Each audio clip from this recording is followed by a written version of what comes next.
बिस्मिल्लाहिर्रहमानिर्रहीम। अस्सलाम वालेकुम स्टूडेंट्स। ओके, इंग्लिश बी में स्टूडेंट्स आज हम यूनिट नंबर 9 करेंगे, वन वर्ड फॉर मैनी। ठीक है। जैसे कि आप जानते हैं कि चाहे कोई भी लैंग्वेज हो, एक वर्ड के एक से ज्यादा मीनिंग्स हो सकते हैं। ठीक है। So here in this unit हम यही लर्न करेंगे अबाउट द सिनोनिम्स। सिनोनिम्स किसको कहते हैं? सिनोनिम्स कहते हैं सिमिलर वर्ड्स को। ठीक है, जैसे कोई एक वर्ड जो दूसरे वर्ड से मिलता है, ठीक है, वो इसका एक सिनोनिम होता है। ठीक है।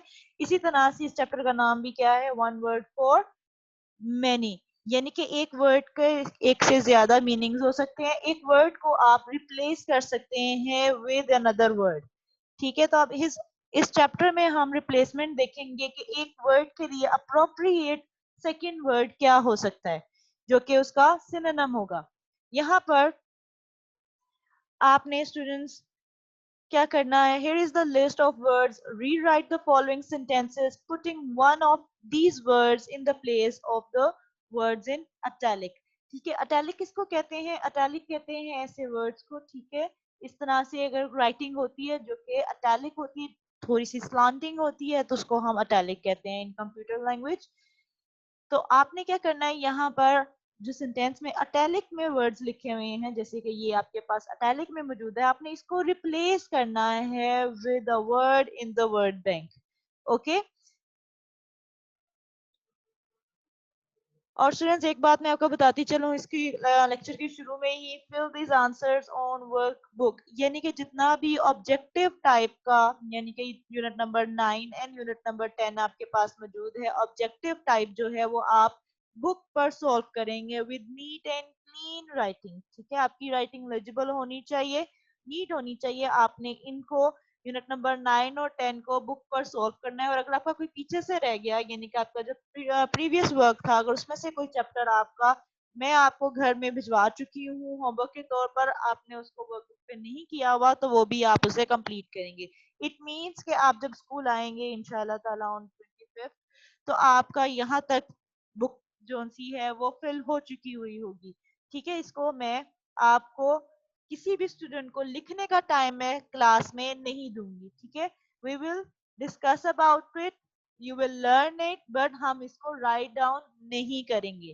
ठीक है। तो ये आपकी अपनी रिस्पॉन्सिबिलिटी है, you have to complete your work. जितना भी वर्क आपके घर जा चुके हैं आपने उसे कंप्लीट करना है और अपनी वर्कबुक पे लिखना है। ऑब्जेक्टिव टाइप जितना भी है वो सारा आपकी बुक पर है। अगर कुछ चीजों के लिए प्रैक्टिस की जरूरत है, जैसे कि इंग्लिश ए में क्वेश्चन आंसर्स हैं, सेंटेंसेस हैं, वो आपने लूज शीट पर करने हैं। ठीक है।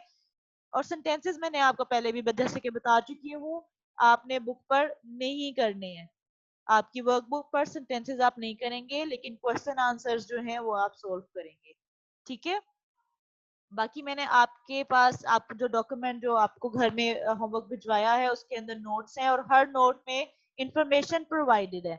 आपको कोई भी कंफ्यूजन हो आपने उस नोट को देख लेना है। ठीक है। उसमें जो लिखा हुआ है आपने उसको फॉलो करना है। Okay, let's start this chapter one word for many. आपके पास यहाँ पे एक्सरसाइज है, इटैलिक वर्ड्स को आपने चेंज करना with the word given in the word bank. The accident took place here. ठीक है। यहाँ पर टुक प्लेस मतलब कि यहाँ पर वाकया हुआ। The accident took place here. अब for took place you need to find out the appropriate word from this. ठीक है। took place and occurred have the same meaning. ठीक है। the accident occurred here. accident यहाँ हुआ। the man shouted at the top of his voice. ठीक है। at the top of his voice को जब आप चेंज करेंगे इसका सिनोनिम लिखेंगे। ठीक है। so this word is equivalent to the word loudly. okay. the man shouted at the top of his voice, the man shouted loudly. loudly का भी मतलब वही होता है, at the top of his voice का मतलब भी यही होता है, बहुत ऊंची से। ठीक है। मैन कैसे चिल्लाया? बहुत ऊंची से चिल्लाया। She was driving without any care for safety.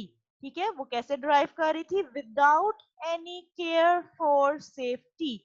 So without any care for safety, तो यहाँ पे स्टूडेंट्स एक मिस्टेक है, ये जो विदाउट है this should be in italic.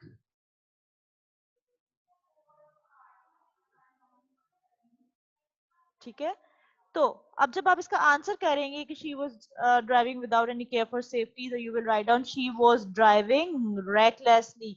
Without को बेटा आपने होमवर्क में भी कट कर देना like this. Okay, she was driving recklessly. Next देखें, I go to school every day of the week. Every day of the week is equivalent to the word daily here. ठीक है, तो आपने क्या करना है, इसको इससे रिप्लेस कर देना है। I go to school daily. अब यहाँ पर भी हम many words को change कर रहे हैं into a one word. Okay, this could be adjective, this could be an adverb, जो कि हम पीछे चैप्टर में कर भी चुके हैं, adverb phrases वाला और adjectives वाला भी। तो ये कोई भी वर्ड जो word one word from many है, यानी कि आपके पास more than one word is given, आपने उसको रिप्लेस करना है into the one word. It could be adjective, it could be adverb, कुछ भी हो सकता है। ठीक है, लेकिन आपने उसकी जगह पे वन वर्ड लिखना है उसकी रिप्लेसमेंट में, जो कि उससे सुटेड हो। ठीक है, जो उससे मैच कर रहा हो, जो जिसका मीनिंग उससे चेंज ना हो। ठीक है, the school van kept in front of us all the way. In front of us यानी कि हमारे सामने, all the way सारे रास्ते। ठीक है, so the school van kept ahead। ठीक है, अब आपके और इसके लिए all the way लिखने की जरूरत नहीं है, in front of us all the way। ठीक है, ahead means इसका मतलब भी यही होता है कि आपसे जो स्कूल वैन है वो आगे रही है। The earth spins round and round on its axis।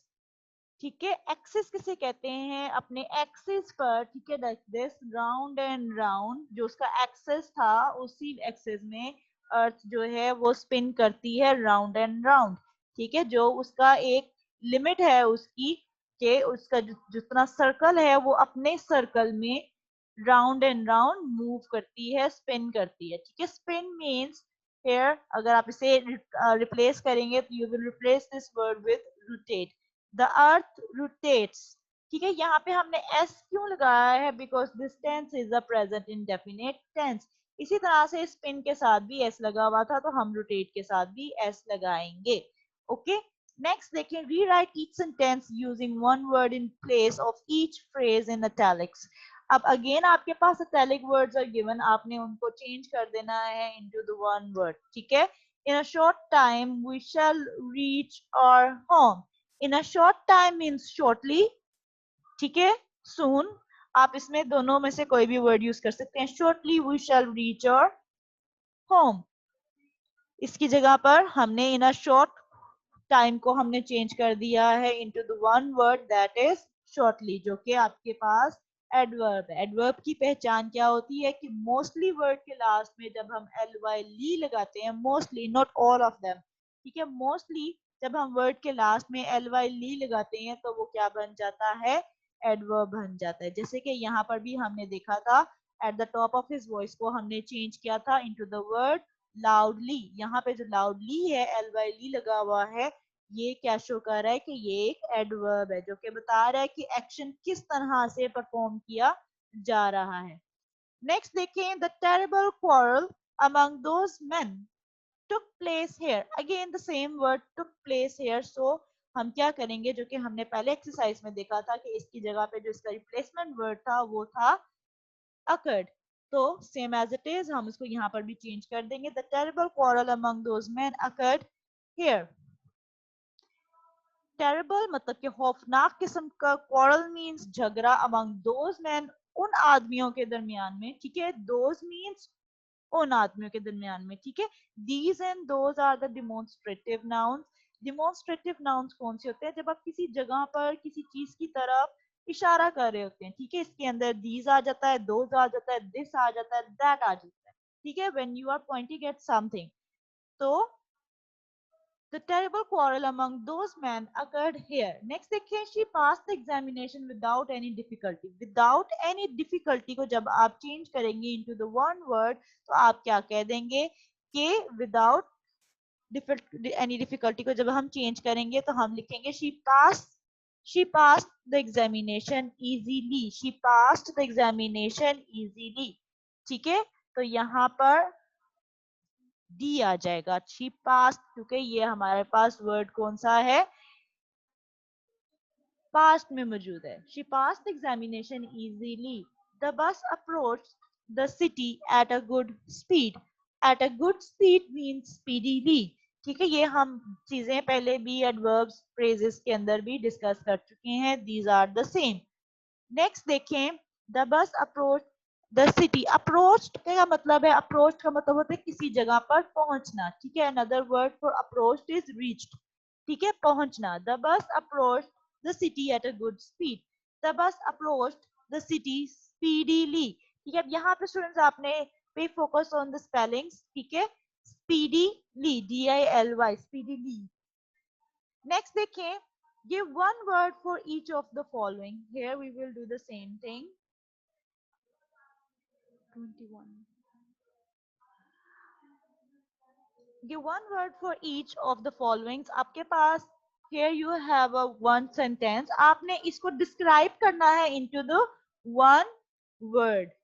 ठीक है, आपने इसको describe करना है into the one word. A man whose wife is dead. ऐसा मैन, ऐसा आदमी जिसकी वाइफ का इंतकाल हो चुका हो, तो उसके लिए हम कौन सा वन वर्ड यूज करते हैं? ठीक है, दिस वन वर्ड, विडोवर। ठीक है, a man whose wife is dead क्या कहलाता है? Widower.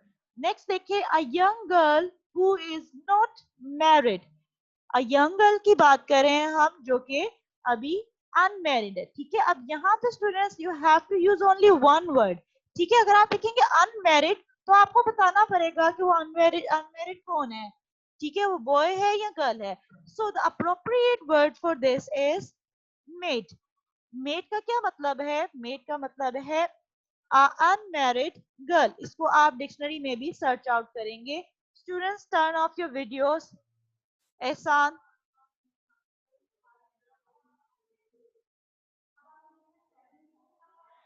a man, a young girl who is not married. हम यहाँ पर गर्ल की बात करेंगे जो कि मैरिड नहीं है। इसके लिए स्टूडेंट्स मैं अगेन आपको बताती चलूं, क्योंकि तमाम स्टूडेंट्स में बहुत सारे स्टूडेंट्स इस चीज को अनमैरिड गर्ल करके इस तरह से लिख देते हैं, वो टू वर्ड्स बन जाते हैं। ठीक है, तो चैप्टर का जो नेम है जिसको हम डिस्कस कर रहे हैं आज, वो है one word for many. So you have to use only one word in the place of this. ठीक है, ये आपके पास फुल सेंटेंस है, आपने इसको डिस्क्राइब करना into one word, that is made. आप इसको डिक्शनरी में भी सर्च आउट करेंगे। एहसान बेटा, I am going to remove you straight away from this class अगर आपने दोबारा वीडियो ऑन की तो।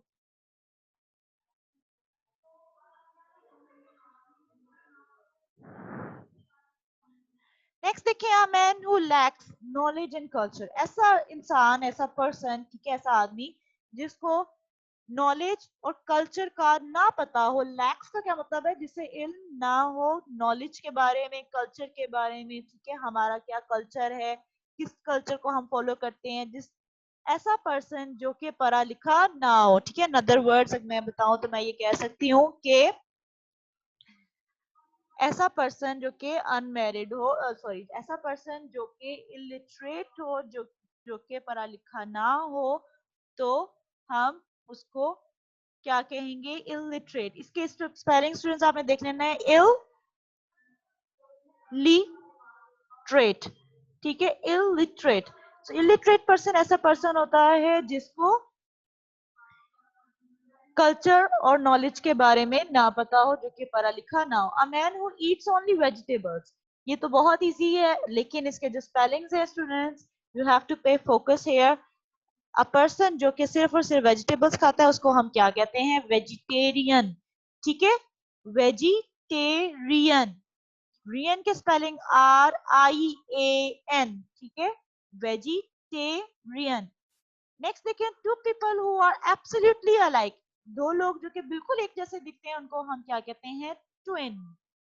ठीक है, दो लोग जो कि एक जैसे दिखते हैं उनको हम क्या कहते हैं, ट्विन। नेक्स्ट देखिए, rewrite the following sentences replacing the phrases with a word similar in meaning. You can also change the order of the words. तो यहाँ पे आपके पास two things है, आपने sentences को rewrite करना है, replace करना है phrases को with a one word. ठीक है, अब वो phrase को आप one word से replace करेंगे, वो कुछ भी हो सकता है, जैसे कि हमने यहाँ पर replace किया है इस लाइन को, a man whose wife is dead, उसको आप similarly widower कह सकते हैं। ठीक है, a man who lacks culture and knowledge, उसको आप सिंपली वन वर्ड में लिटरेट कह सकते हैं। ठीक है, a man who eats only vegetables, उसको आप वेजिटेरियन कह सकते हैं। So here we are using only one word in replacement of many words. यहाँ पर देखें आप, आपने क्या करना है कि आपने सेंटेंस को रीड करना है, उसको रीराइट करना है, रिप्लेस करना है फ्रेजेस को। ठीक है, जो कि आपके पास अगेन इटैलिक्स में मौजूद है, उनको आपने चेंज करना है और उसकी जगह पे in the replacement of that phrase आपने क्या लिखना है, you have to give only one word that is appropriate. And moreover आप क्या कर सकते हैं, you can also change the order of the words. आप words का order भी appropriateness देखकर उसको change कर सकते हैं। Student who work hard always succeed. Hardworking students always succeed. ठीक है, student who work hard always succeed. Who work hard, ठीक है, is the hard working. Okay, तो आप उसको जब चेंज करते हैं, आप उसका ऑर्डर भी चेंज कर सकते हैं। इट इज नॉट मैंडेटरी कि आपने उसको उसी जगह पर लिखना है। तो यहाँ पर हम जैसे कि हमने ऑर्डर भी चेंज किया और हमने मेनी वर्ड्स को वन वर्ड के साथ रिप्लेस भी किया। इसी तरह से एक्सरसाइज देखेंगे, the soldier has to be a man of courage. A man of courage, इसको हम पहले भी एडवर्ब फ्रेज में डिस्कस कर चुके हैं, it's courageous. A soldier has to be courageous. Next देखिए, this is an idea which is not in fashion. Which is not in fashion मतलब कि that is not in use now. अब लोग इसे फॉलो नहीं करते, अब लोग इसे इस तरह का इसको इस्तेमाल नहीं करते। तो आप इसकी जगह पे अप्रोप्रिएट वर्ड जब यूज करेंगे तो इट कुड बी क्या होगा, this is an idea which is outdated. Outdated का क्या मतलब होता है, नॉट इन फैशन। ठीक है, अनफैशनेबल और ऐसी चीज जो कि अब फैशन में नहीं है, आप उसको फॉलो कर रहे हैं, that is outdated. The idea, this is an idea, ठीक है, ये एक ऐसा आइडिया है, ख्याल है, जिसको जो कि अब बहुत पुराना हो चुका है, ओल्ड फैशन हो चुका है। इसको ओल्ड फैशन भी बोलते हैं, लेकिन वो टू वर्ड्स बन जाते हैं। Here we are going to use only one word, तो इसलिए हम यहाँ पे इसको चेंज कर देंगे into outdated. She bought gold earrings of great value. अब यहाँ पर ऑफ ग्रेट वैल्यू क्योंकि इटैलिक्स में है, you have to change this word into a one word. She bought valuable gold earrings. यहाँ पे students you can see that हमने यहाँ पर इसका ऑर्डर भी चेंज कर दिया है। वैल्यूएबल को हमने गोल्ड से पहले लिखा है, हमने यहाँ पे मेनी वर्ड्स की जगह पे वन वर्ड को उसको रिप्लेस किया है। ठीक है, और उसका ऑर्डर भी चेंज कर दिया है। She brought valuable gold earrings of great value means valuable. She brought valuable gold earrings. Next देखें, she welcomed her husband back home in a happy manner. In a happy manner means very, in a happy manner means happily. ठीक है, तो यहाँ पे देखें, she welcomed her husband back home happily. ठीक है, उसने अपने हस्बैंड को की घर पे वापसी पर वेलकम किया, कैसे, happily. So students, if you have any questions regarding this lecture, ठीक है, अगर लेक्चर से regarding you have any question, you can ask me by raising your hand. Students, आपने लिखना स्टार्ट कर देना है। ठीक है, जितना भी आपको मैंने नोट दिया है लिखने के लिए काम, दिस टाइम ये जो काम है वो बहुत शॉर्ट है। ठीक है, आपके पास ब्लू शीट्स पे प्रैक्टिस का काम है, जो कि आपने सेकंड पे करना है। आपने फर्स्ट पे आपने बुक वर्क को अपना कंप्लीट करना है, आपने इंग्लिश लिटरेचर की वर्कबुक और ग्रामर की वर्कबुक को उसको आपने कंप्लीट कर लेना है। ठीक है,